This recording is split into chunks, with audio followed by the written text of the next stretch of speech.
یہ آیت کریمہ بھی حضور علیہ السلام کی نعت ہے۔ اس میں کچھ دیکھنے کا ذکر ہے۔ پہلی آیتوں میں تو فرمایا گیا تھا کہ ان کی زبان ہمارا کلام ہی بولتی ہے۔ اس میں فرمایا گیا کہ ان کی آنکھوں نے ہم کو دیکھا۔ اس آیت میں معراج کا ذکر ہو رہا ہے۔ اس آیت کے مقصد میں مفسرین کا بڑا اختلاف ہے۔ وَلَقَدْ رَآهَا میں ہا سے کیا مراد ہے، یعنی محبوب نے اس کو دیکھا۔ بعض نے کہا کہ حضرت جبرائیل علیہ السلام کو دیکھا، یعنی کسی پیغمبر نے حضرت جبرائیل علیہ السلام کو ان کی اصلی شکل میں نہ دیکھا، صرف ہمارے حضور علیہ السلام نے 2 بار ان کو اصلی شکل میں دیکھا، اس کے سوا شکل انسانی میں آتے تھے۔ اس کا یہاں ذکر ہے۔ بعض نے فرمایا کہ اپنے رب کو دیکھا۔ جنہوں نے رب کے دیکھنے کا قول کہا ہے وہ 2 جماعتیں ہیں۔ بعض تو کہتے ہیں کہ دل سے دیکھا، حضرت ابن عباس مانتے ہیں۔ مسلم اور سر کی آنکھ سے دیکھنا حضرت انس ابن مالک رضی اللہ تعالیٰ عنہ اور حسن اور اکرمہ تفسیر خزائن العرفان صاحب روح البیان نے فرمایا کہ حضور علیہ السلام فرماتے ہیں رب تعالیٰ نے موسیٰ علیہ السلام کو اپنے کلام سے اور ہم کو اپنے دیدار سے مشرف فرمایا۔ مذہب اہل سنت یہ ہے کہ حضور علیہ السلام نے رب کو بچشم سر دیکھا۔ حسن بصری قسم کھا کر فرماتے ہیں کہ معراج میں حضور علیہ السلام نے رب کو دیکھا۔ امام احمد بن حنبل فرماتے ہیں کہ حضور علیہ السلام نے رب کو دیکھا، یہاں تک فرمایا کہ آپ کی سانس بند ہو گئی۔ روح البیان یہی آیت مشکوہ باب المساجد میں ہے کہ حضور علیہ السلام نے فرمایا میں نے اپنے رب کو اچھی صورت میں دیکھا۔ اس کی شرح مرکات میں اسی جگہ ہے کہ ظاہر یہ ہے کہ حضور علیہ السلام نے بچشم سر بیداری میں شب معراج دیکھا، یہ ہی زیادہ صحیح ہے۔ اس کی کوئی دلیل نہیں کہ یہاں خواب میں دیکھنا مراد ہے۔ حضرت وقع کعب اخبار رضی اللہ تعالیٰ عنہ نے سے روایت فرماتے ہیں کہ حضور علیہ السلام نے رب کو دوبارہ دیکھا۔ روح البیان زیر آیت عند سدرۃ المنتہی، غرض یہ کہ ترجیح اسی قول کو ہے کہ حضور علیہ السلام نے رب کو دیکھا۔ اس کی پوری تحقیق شفا شریف اور مواہب الدنیا میں دیکھنا چاہیے۔ حضرت عائشہ صدیقہ مطہرہ رضی اللہ تعالیٰ عنہ اس دیدار کا سخت انکار فرماتی ہیں اور رب تعالیٰ فرماتا ہے اس کو آنکھیں نہیں پا سکتی، تو کس طرح دیدار الہی ممکن ہے؟ لیکن حضرت ابن عباس و دیگر اکابر کی روایات بیان کی جا چکی۔ حضرت صدیقہ کا یہ قول اپنے اجتہاد سے ہے، کوئی روایت پیش نہیں فرماتی، اور حضرت ابن عباس کی روایت ہے اور روایت کا مقابلہ میں اجتہاد کو نہیں اختیار کیا جاتا۔ اس آیت کے معنی بالکل ظاہر ہیں کہ اس دنیا میں رب کو ان آنکھوں سے کوئی نہیں دیکھ سکتا، لیکن معراج میں تو دنیا ہی دوسری تھی۔ آخر قیامت میں جنت میں سب مسلمانوں کو دیدار ہوگا۔ حضرت صدیقہ رضی اللہ تعالیٰ عنہ تو معراج جسمانی کا آسمان کی طرف انکار فرماتی ہیں، مگر یہ کسی نے بھی نہ مانا کیونکہ ان کا یہ فرمان اپنے اجتہاد کی بنا پر ہے۔ وہ فرماتی ہیں کہ جس رات معراج ہوئی اس رات حضور علیہ السلام میرے مکان میں جلوہ گر تھے، جسم پاک گم نہ ہوا، معراج کیسی؟ مگر یہ معراج جسمانی جب ہوئی تب تو حضرت صدیقہ رضی اللہ تعالیٰ عنہ حضور علیہ السلام کے نکاح میں نہ آئی تھیں، وہ تو امہانی بنت ابی طالب کے گھر سے ہوئی۔ روح البیان میں زیر آیت عند سدرۃ المنتہی ہے کہ معراج حضور علیہ السلام کو کل 24 بار ہوئی، جن میں سے ایک بار بیداری میں جسمی اور باقی خواب میں روحانی۔ صلی اللہ تعالیٰ علیہ وآلہ آلہ وصحبہ وبارک وسلم۔ آیت نمبر 78 78 پارہ 27 سورہ قمر رکوع 1۔ قیامت قریب آ گئی اور چاند شق ہو گیا۔ یہ آیت کریمہ بھی حضور علیہ السلام کی نعت ہے اور اس میں حضور علیہ السلام کی 2 صفتوں کا بیان ہے، ایک تو قیامت قریب ہونا، دوسرے چاند کا شق ہو جانا۔ قیامت قریب ہونے کے معنی تو یہ ہیں کہ اور انبیاء کے زمانے میں کسی نہ کسی نئے نبی کی آمد کا انتظار تھا، مگر اب اللہ کے آخری نبی حضور علیہ السلام تشریف لے آئے۔ اب صرف قیامت ہی کا انتظار ہے، یا یوں کہو حضور علیہ السلام کا زمانہ حکومت قیامت تک ہے کہ کبھی بھی آپ صلی اللہ علیہ وآلہ وسلم کا دین، آپ کا صلی اللہ علیہ وسلم قرآن منسوخ نہ ہوگا۔ حضور علیہ السلام فرماتے ہیں ہم اور قیامت ان 2 ملی ہوئی انگلیوں کی طرح ہیں، یعنی ہم میں اور قیامت میں کوئی نیا نبی درمیان میں نہیں۔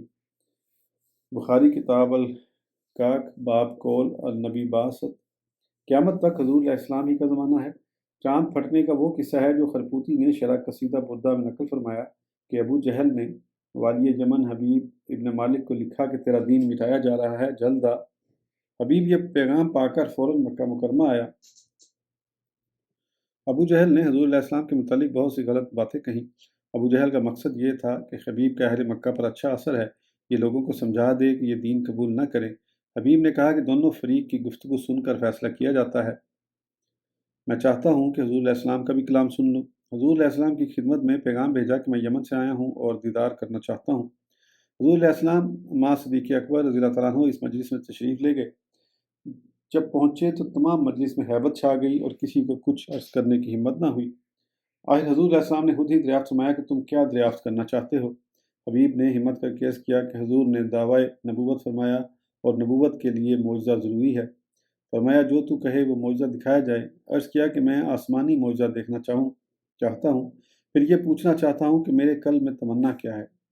فرمایا چل کوہ صفا پر تشریف لے جا کر پورے چاند کو اشارہ کیا، چاند کے 2 ٹکڑے ہو گئے، یہاں تک کہ ایک ٹکڑا پہاڑ کے اس طرف اور ایک دوسری طرف۔ سورج الٹے پاؤں پلٹے، چاند اشارے سے ہو چاک، اندھے نجدی دیکھ لے قدرت رسول اللہ کی۔ پھر فرمایا گیا حبیب صلی اللہ علیہ وسلم دوسری بات بھی سن، تیرے ایک لڑکی ہے ہمیشہ بیمار رہتی ہے، ہاتھ پاؤں سے معذور ہے، تو چاہتا ہے کہ اس کو شفا ہو جائے، اس کو بھی شفا ہوئی۔ یہ سنتے ہی حبیب بے اختیار پکار اٹھے، لا الہ الا اللہ محمد رسول اللہ صلی اللہ علیہ وسلم۔ جب گھر پہنچے تو رات کا وقت تھا، دروازے پر آواز دی۔ وہ معذور لڑکی جو زمین سے نہ اٹھ سکتی تھی اٹھ کر آئی اور دروازہ کھولا۔ باپ کو دیکھ کر پڑھنے لگی، لا الہ الا اللہ محمد رسول اللہ صلی اللہ علیہ وسلم۔ حبیب نے پوچھا کہ بیٹی تو نے کلمہ کہاں سے سنا؟ تو کہنے لگی، ایک ماہ مدن، گورا سا بدن، نیچی نظریں، کل کی خبریں دکھلا کے پابند، وہ سنا کے سخن، مرا پھونک گئے سب تن من دھن۔ وہ دکھا کے شکل جو چل دیے تو دل ان کے ساتھ رواں ہوا، نہ وہ دل رہا نہ وہ دل ربا، رہی زندگی سو ببال ہے۔ کہا میں نے خواب میں ایک چاند سی صورت والے کو دیکھا جو فرماتے ہیں بیٹی تیرے باپ تو مکہ میں آ کر مسلمان ہوئے اور تو یہاں کلمہ پڑھ لے تو تجھ کو ابھی شفا ہو جائے۔ میں صبح جو اٹھی تو کلمہ زبان پر جاری تھا اور ہاتھ پاؤں سلامت تھے۔ تقریباً تمام جلیل القدر صحابہ کرام اور عام مفسرین کا یہی فرمان ہے کہ چاند کے چرنے کا واقعہ حضور علیہ السلام کے زمانے میں ہو چکا۔ اب جو شخص کہے کہ اس سے مراد ہے کہ قیامت میں چرے گا وہ بد مذہب ہے۔ حضرت موسیٰ علیہ السلام کے لیے دریائے نیل چیرا گیا اور حضور علیہ السلام کی انگلی پاک سے چاند چرا، جس سے معلوم ہوا کہ حضور علیہ السلام کو تمام انبیاء سے بڑھ کر معجزات عطا ہوئے، صلی اللہ علیہ وآلہ آلہ وصحبہ وبارک وسلم۔ آیت نمبر 79 پارہ 27 سورہ رحمان رکوع 1۔ رحمان نے اپنے بندے محبوب کو قرآن سکھایا، انسانیت کی جان محمد صلی اللہ علیہ وسلم کو پیدا کیا اور ما کانا و ما یکون کا ان کو بیان سکھایا۔ یہ آیت کریمہ بھی حضور علیہ السلام کی صریح نعت شریف ہے۔ اس کے نزول میں 2 قول ہیں۔ ایک تو یہ، جب یہ آیت اتری یعنی رحمان کو سجدہ کرو تو کفار مکہ نے کہا کہ رحمان کون ہے؟ ہم ہیں۔ اس پر یہ آیت اتری کہ تم نہیں جانتے رحمان کون ہے، رحمان وہی تو ہے جس نے اپنے محبوب کو قرآن سکھا دیا۔ دوسرا یہ قول ہے کہ وہ کفار مکہ کہا کرتے تھے کہ محمد رسول اللہ صلی اللہ علیہ وآلہ وسلم کو کوئی بشر قرآن سکھاتا ہے، تب یہ آیت اتری کہ بشر نہیں سکھاتا، خالق بشر رحمان قرآن سکھاتا ہے۔ خازن یہاں تو معلوم ہوا کہ رحمان نے سکھایا، یہ بھی معلوم ہوا کہ قرآن سکھایا، یہ نہ معلوم ہوا کہ کس کو سکھایا۔ مفسرین فرماتے ہیں کہ مراد یہ ہے کہ انہی کو سکھایا جن پر یہ قرآن اتارا۔ فائدہ، اس سے حضور علیہ السلام کے علم کا مسئلہ بھی حل ہو گیا۔ اگر شاگرد میں علمی نقصان رہے تو اس کی 3 ہی وجہیں ہو سکتی ہیں، یا تو استاد ناقابل یا بخیل ہو، یا جو کتاب پڑھائی وہ ناقص تھی، یا پڑھنے والا شاگرد نااہل تھا۔ چوتھی وجہ ہو ہی نہیں سکتی، یہاں رب تعالیٰ تو پڑھانے والا اور محبوب علیہ السلام پڑھنے والے، اور کتاب قرآن کریم میں سارے علم موجود ہیں، پھر علم مصطفیٰ علیہ السلام کیوں کامل نہ ہو؟ بتاؤ ان 3 میں ناقص کو ہے؟ جب رب بھی کامل استاد، محبوب علیہ السلام کامل شاگرد، کتاب کامل قرآن، پھر علم کیوں ناقص؟ دوسرا فائدہ، اس سے معلوم ہوا کہ رسول علیہ السلام تمام پیغمبروں اور تمام مخلوق سے افضل و اعلیٰ ہیں، کیونکہ قرآن نے خبر دی کہ حضرت آدم علیہ السلام کو تمام چیزوں کے نام بتائے، داؤد علیہ السلام کو زرہ بنانا سکھایا، عیسیٰ علیہ السلام کو طب کا علم سکھایا فرمایا، اور خضر علیہ السلام کو علم لدنی سکھایا، حضرت یوسف علیہ السلام کو تعبیر خواب کا علم سکھایا، مگر محبوب علیہ السلام کو قرآن سکھایا جو ان سب سے بہتر و اعلیٰ ہے، اور تمام اگلے پچھلے واقعات سکھائے جس کو قرآن نے بیان فرمایا۔ تیسرا فائدہ، اس سے یہ حاصل ہوا کہ حضور علیہ السلام بلا واسطہ رب تعالیٰ کے شاگرد ہیں، نہ کہ جبرائیل علیہ السلام کے۔ حضرت جبرائیل علیہ السلام تو درمیان حبیب و محبوب قاصد ہیں، بلکہ خود قرآن لے کر آتے ہیں، مگر اسرار سے ناواقف ہوتے ہیں۔ صاحب روح البیان کے کاف ہا یا عین صاد کی تفسیر میں لکھا ہے کہ حضرت جبرائیل علیہ السلام نے کہا کہ حضور علیہ السلام نے فرمایا میں سمجھ گیا، پھر عرض کیا ہا، فرمایا میں سمجھ گیا، عرض کیا یا، فرمایا میں سمجھ گیا، عرض کیا عین، فرمایا میں سمجھ گیا، عرض کیا صاد، فرمایا سمجھ گیا۔ جبرائیل امین حیران رہ گئے کہ میں تو کچھ بھی نہ سمجھا، آپ نے کیا سمجھ لیا؟ چوتھا فائدہ یہ حاصل ہوا کہ یہ نہ معلوم ہوا کہ کب سکھایا۔ ظاہر یہ ہے کہ ازل میں سکھانے کا وقت تو وہ تھا، مگر اس کے ظہور کا وقت یہ ہوا۔ روح البیان۔ خلق الانسان میں انسان سے مراد ذات گرامی جناب سرور کائنات صلی اللہ علیہ وسلم ہے، کیونکہ مطلق سے مراد فرد کامل ہوتی ہے، اور علامہ بیان میں بیان سے مراد ہے تمام ماکانہ و ما یکون، یعنی اگلے پچھلے واقعات کا علم۔ تو آیت کے یہ معنی ہوئے کہ محمد رسول اللہ صلی اللہ علیہ وآلہ وسلم کو پیدا فرمایا اور ان کو سارے علوم سکھائے، خازن و خزائن العرفان۔ لہذا آیت کا ایک ایک کلمہ نعت رسول اللہ صلی اللہ علیہ وآلہ وسلم ہے۔ آج کی آڈیو کے لیے اتنا ہی، پھر انشاءاللہ اگلی آڈیو میں آگے کنٹینیو کریں گے۔ سبسکرائب کرنا نہ بھولیں۔ اس وقت تک کے لیے اجازت دیجیے۔ اللہ حافظ۔